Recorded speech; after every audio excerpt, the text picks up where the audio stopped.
On le sait, le licenciement économique a donné lieu à de très nombreuses jurisprudences dans le passé, encore actuellement, qui la plupart condamnent l'entreprise à des dommages et intérêts.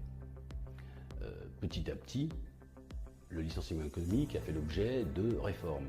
La première importante est de juin 2013, où la procédure a été totalement revue et modifiée.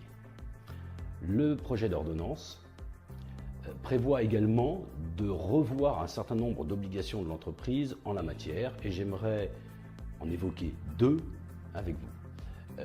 Le premier sujet concerne le reclassement, l'obligation de reclassement de l'entreprise.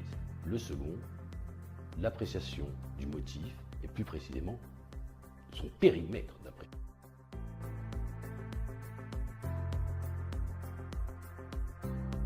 Alors, sur le reclassement, jusqu'à maintenant, une entreprise devait rechercher des reclassements dans une zone géographique considérable, puisque pouvant aller sur le monde entier, l'ensemble des entreprises du groupe, dès lors que la permutabilité du personnel était possible.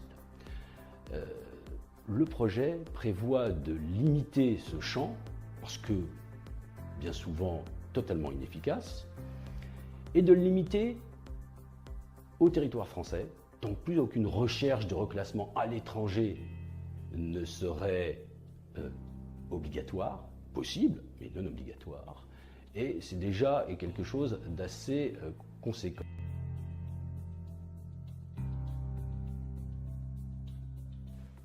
Le deuxième point que je voulais aborder avec vous concerne le périmètre d'appréciation du motif économique. Jusqu'à maintenant, le motif économique est apprécié sur l'ensemble des structures du groupe appartenant au même secteur d'activité, que ces entreprises soient situées en France ou à l'étranger. Le projet d'ordonnance envisage de réduire ce périmètre de deux façons. La première, en réduisant le champ territorial, qui serait limité au territoire national.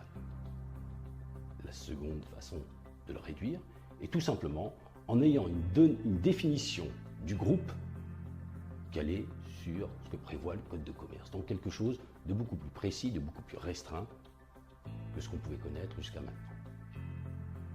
Voilà les deux points qui me paraissent importants en matière de licenciement pour motif économique.